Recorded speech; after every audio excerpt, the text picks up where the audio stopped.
हाँ प्यारे बच्चों, मैं आपको सुनाने जा रही हूँ आज की कहानी मिट्टी की बात। एक था नन्हा पौधा गुल्लू, बहुत ही खूबसूरत। सब उससे प्यार करते। सूरज की पहली किरण सबसे पहले उसे ही सुप्रभात कहती। हवा उसे हल्की थपकियाँ देकर लोरियाँ गुनगुनाती। नन्ही बुलबुल गीत गाकर उसे जगाती। हरी हरी घास उसे नई पुरानी कहानियाँ सुनाती। तो उधर बड़े बड़े पेड़ उसे अक्सर छेड़ते। अरे गुल्लू मास्टर, ज़रा जल्दी बड़े हो जाओ। देखो, तुमसे बात करने के लिए कितना झुकना पड़ता है। देखा छोटे होने का लाभ, गुल्लू चहक उठता। मैं तो छोटा ही अच्छा हूँ अंकल, कम से कम सिर उठाकर बात तो कर सकता हूँ। सब खिलखिला उठते। बगीचे की रौनक बढ़ जाती। इतनी खूबसूरत दुनिया, इतना प्यार पाकर गुल्लू मानो पंख लगाकर उड़ चला था। लेकिन इससे पहले कि गुल्लू ज़्यादा सपने बुनता, उसे बगीचे से उखाड़ लिया गया। हुआ कि दो लड़कों की नज़र उस पर पड़ गई। बस अपने घर लगाने के लिए ले गए उसे और एक छोटी सी क्यारी में लगा दिया। खूब पानी डाल दिया। बार बार आकर देखते कि नन्हा पौधा ठीक ठाक है कि नहीं। पर गुल्लू को यह नई जगह बिल्कुल अच्छी नहीं लगी। सब कुछ पराया सा, ना किसी से जान पहचान, ना मेल मिलाप। गुल्लू को बहुत दुख हुआ। सबसे ज़्यादा आया गुस्सा। आखिर उसे यहाँ लाया ही क्यों गया है? उसकी मर्जी जाने बिना मनमानी करने का किसी को क्या हक? दूसरों की आज़ादी छीनने की घटिया कोशिश हुई है तो नहीं, वह हरगिज़ सहन नहीं करेगा। दूसरों की इच्छा पर जीने से तो ना जीना अच्छा है। अपने पर हुए अन्याय का विरोध करने का सबको अधिकार है। तो लो, गुल्लू ने भी खाना पीना बंद कर दिया। सुंदर पत्ते मुरझाकर लटक गए। पलकें खोलती दो कोपलें वही सहम कर रह गई। बड़ा हड़कंप मचा। घबराई हुई हवा आई, मुरझाए पत्तों को छूकर बोली, क्या हुआ गुल्लू मास्टर? तुम्हारी तो हालत खराब है।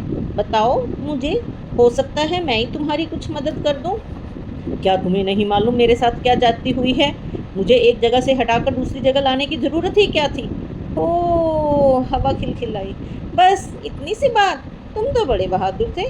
क्या हो गया अब तुम्हें? जरा सी बात पर मुंह लटकाए खड़े हो। मुझे देखो, दिन रात दुनिया भर का चक्कर लगाती हूँ। फूलों से गुजरती हूँ, सड़ी गली चीज़ों से भी गुजरती हूँ। मैं तो कभी नहीं घबराई। तुम्हें तो यूँ हिम्मत नहीं हारनी चाहिए। जो हुआ उसे भूल जाओ, खुश रहो। खुश रहोगे तो अपने दोस्तों की संख्या बढ़ा सकते हो। अच्छा, चलती हूँ, कितने काम पड़े हैं। अभी फूलों का संदेश देना है, तितलियों व मधुमक्खियों का संदेश देना है। गुल्लू बड़बड़ाया। दिन भर घूमती है, ना कोई सगा संबंधी, ना कोई रोटी कपड़ा मकान की चिंता। ये क्या समझेगी किसी का दुख? गुल्लू काफी देर तक हवा की सताई हुई बातों पर उड़ता रहा। खुशी? क्या कोई बिजली का स्विच है जो दबाओ और झट से उजाला हो जाए? अरे किस उजाले की बात कर रहे हो नन्हे बाबू? सुनहरे बालों वाली लहराती किरण आई। मैंने सुना है तुम उदास हो। भाई, ये उदासी कमजोरी हमें पसंद नहीं। कमजोर लोगों पर तो दुनिया हंसती है। मजबूत बनो मेरी तरह। अच्छा, ये बताओ मैं तुम्हारे क्या काम आ सकती हूँ? मुझे बड़ी खुशी होगी। कृपया मुझे अकेला छोड़ दो, बस यही काफ़ी होगा, गुल्लू ने ताकर कहा। वह अब अपने मन की बात किसी से नहीं कहना चाहता था। जैसा तुम ठीक समझो, किरण ने कंधे उचकाए और पलकें झपकाई। अगर तुम ठीक हो जाओ तो मुझे याद कर लेना, तुम्हारे लिए खाना पकाने में मदद कर दूंगी। अरे खाना वो खाए जिसने जीना है, मुझे नहीं जीना। हर कोई स्वार्थी है यहाँ, कोई भी अपना नहीं है। हर कोई हृदयहीन है। इन सब से ठीक तो पानी ही था, जिसकी बातों में ठंडक तो थी।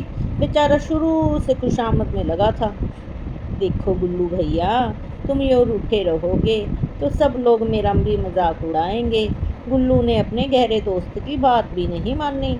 तुम्हारी हार मेरी हार है, इसलिए तुम अपने लिए नहीं सही तो मेरे लिए ही कुछ खा पी लो। बेशक पानी की बातें गुल्लू को हमदर्दी भरी लगी, पर मन का खल्लीपन नहीं गया। उसे नहीं लगा कि इस नई जगह पर जीने और खुश रहने लायक कुछ है। दूर ढाली पर चिड़ियाँ भी कह रही थी, अरे बेचारा गुल्लू, कितना बुरा हुआ उसके साथ। अब तो ये जरूर मर जाएगा। गुल्लू के पत्ते सचमुच बिल्कुल मुरझा गए थे।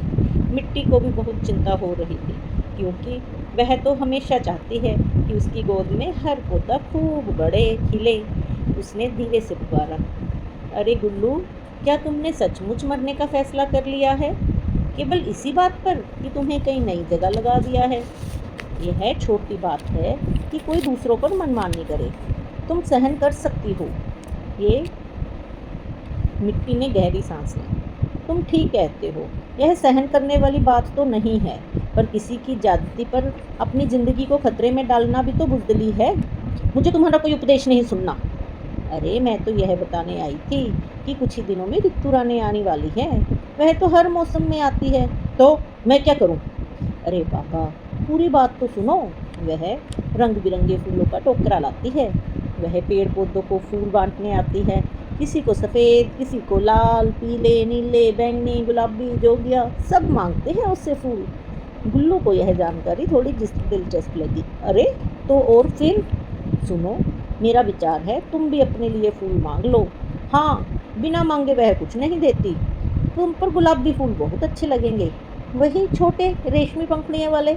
नन्हे गुल्लू के मन में एक लहर सी उठी। फूलों का नाम लेते ही उसकी आंखों में गेंदा, गुलाब, सेवंती के पौधे झूम उठे। किस कदर खूबसूरत फूलों से लदे दोस्तों से गिरे रहते थे हर वक्त। घोड़े गीत गाते, मधुमक्खियाँ नाचती, तितलियाँ कानों में जाने कैसे गपशप करती कि फूल खिलखिलाते हैं। पौधों की जिंदगी के खूबसूरत दिन होते हैं वो। ओह, लेकिन मैं कैसे मांग सकता हूँ? मेरी तो हालत बहुत ख़राब है। नन्हे गुल्लू को मानो भूल का एहसास हुआ हो। बस यही तो समझाने वाली हूँ मैं तुम्हें। ऋतु रानी हमेशा स्वस्थ और प्रसन्न पौधों को ही फूल देती है। तुम चाहो तो अब भी बात बन सकती है, पर वह कैसे? अरे बड़ी आसानी से। अभी से अपना गुस्सा छोड़ दो और विश्वास करो तुम्हारे साथ ऐसा कुछ नहीं हुआ कि तुम अपना जीवन बर्बाद कर लो। सच तो यह है कि तुम्हारे प्यारे प्यारे फूलों के लालच में ही लड़के तुम्हें अपने घर लाए हैं। देखो तुम्हारी कितनी खुशामद करते हैं। तुमको सबका प्यार स्वीकार करना चाहिए। इस नई जगह पर तुम्हारा भरपूर स्वागत है। और अगली सुबह जब सबने देखा कि नन्हा गुल्लू खुलकर मुस्कुरा रहा था, मुरझाए पत्ते ताजे और प्रसन्न लग रहे थे, सहमी हुई दो कोपलें भी आंखें खोल रही थी। इसलिए बच्चों, जिंदगी में परिवर्तन तो होते रहते हैं। इन्हीं परिवर्तनों के साथ खुश रहना और अपनी ज़िंदगी को आगे बढ़ाना ही इस कहानी की सीख है।